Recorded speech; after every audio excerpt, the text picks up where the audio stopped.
शाम को 4 बजे से लेकर 7 बजे के बीच में शंकर और पार्वती के भ्रमण का समय रहता है। मेरे देवाधिदेव महादेव और माता पार्वती के भ्रमण का समय, भगवान शंकर पार्वती घूमने को निकले।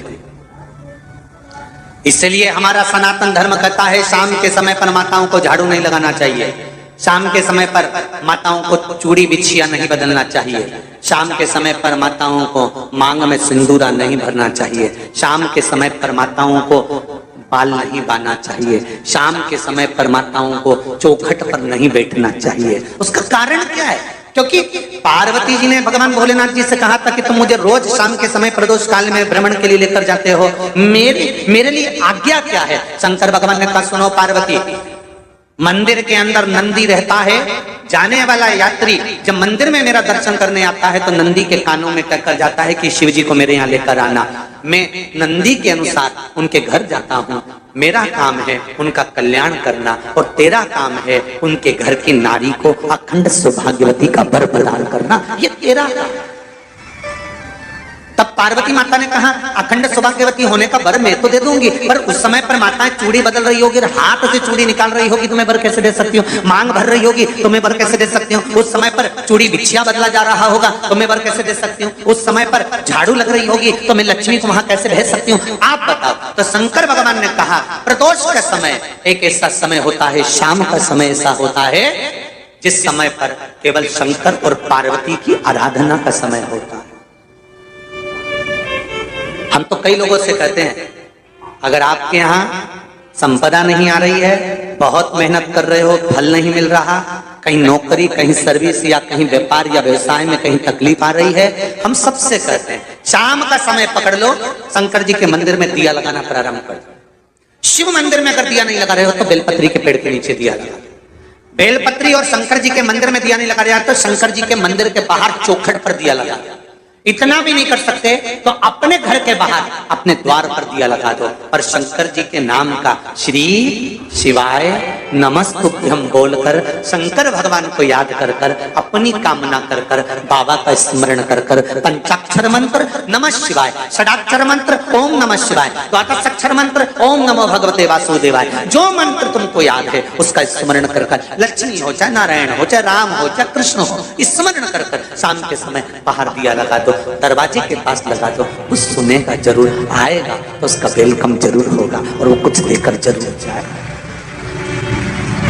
नियम तो बनाओ, उसकी चौखट पर जाकर कहना प्रारंभ।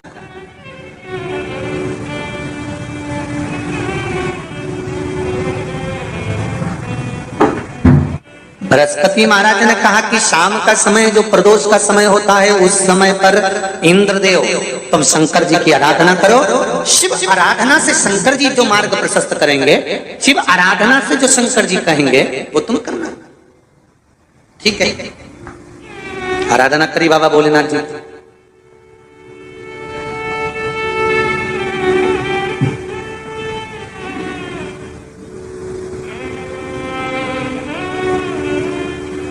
मालूम नहीं था इंद्रदेव को, बृहस्पति महाराज ने प्रदोष की महत्वता समझाई तो प्रदोष का समय जानकर शंकर जी पर 7 बेलपत्र प्रदोष के दिन इंद्र ने समर्पित कर दी बिना सोचे। कितनी बेलपत्र? 7। प्रदोष का व्रत करो चाहे ना करो, मंदिर में चढ़ी हुई बेलपत्र को उठा लो,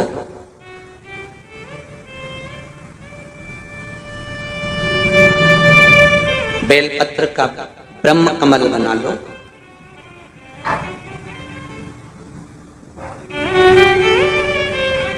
ब्रह्म कमल का मतलब होता है डंडी बीच में रहे, आसपास पत्तियां रहे। 7 पत्ती का ब्रह्म कमल बनाकर, जैसे ये पत्तियां हैं एक जैसी रखी हुई हैं तो इसको फैला लिया, 7 पत्ती को आपस में फैलाकर ब्रह्म कमल बना लिया। प्रदोष का व्रत करें ना करें, जरूरी नहीं है कि वृक्ष से ही पत्ती लेकर आओगे तो ही शंकर जी को चढ़ाओगे।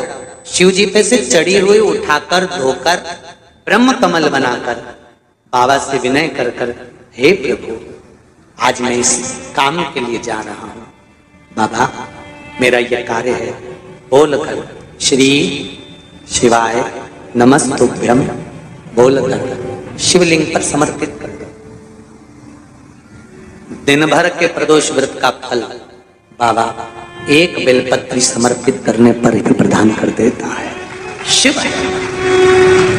प्रदोष व्रत कर रहे हो उससे बढ़कर कोई प्रसन्नता नहीं, पर नहीं कर रहे तो प्रदोष के दिन या 12 महीने शिवरात्रि आती है। कर्पूर गौरम करुणावतारम। आप स्वयं कपूर की भांति हैं महाराज। कपूर जानते हो? अरे बोलो तो जम के। आरती में कब जलाया जाता है? जब आरती पूरी हो जाती है। कपूर क्यों जलाया जाता है? बोलते जाओ। कपूर जलाना क्यों जरूरी है? आरती में, यज्ञ में, अनुष्ठान में कपूर की क्या महत्व? कौन है ये कपूर? कपूर शंकर भगवान को कहा कर्पूर गौरम करुणावतार। आप कपूर की तरह श्वेत है, पर कपूर की तरह आप हैं, क्योंकि कपूर है क्या? जब भगवान राम और कृष्ण ने यज्ञ किया, देवताओं ने आवृत्त यज्ञ किया। भगवान विष्णु जिस यज्ञ को करे, भगवान राम ने जो अश्वमेध यज्ञ किया, देवताओं ने जो यज्ञ किया, आनंदमय भगवान विष्णु जिस यज्ञ को करे, ये अश्वमेध यज्ञ केवल राम ने नहीं, इससे पहले नारायण कर चुके भगवान विष्णु लक्ष्मी के साथ।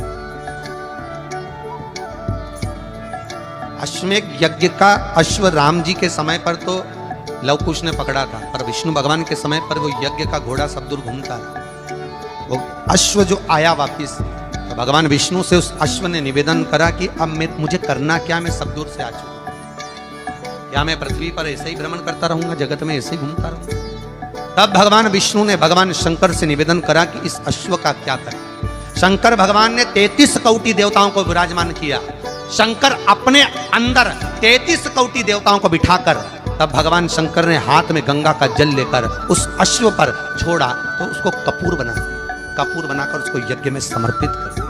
भगवान विष्णु से कहा, सुनो विष्णु, यज्ञ की पूर्ण आहुति पर यह कपूर के रूप में ये अश्वमेध यज्ञ के अश्व को दान दिया गया। अर्थात पृथ्वी पर मनुष्य यदि अपने घर में आरती पूजन में कपूर को प्रज्वलित करेगा, तो उसको 1000 अश्वमेध यज्ञ का फल उसी समय पर प्राप्त हो जाएगा। इसलिए हर आरती के पूजन के बाद कपूर का टुकड़ा जलाया। कपूर की बड़ी महत्वता है हमारी।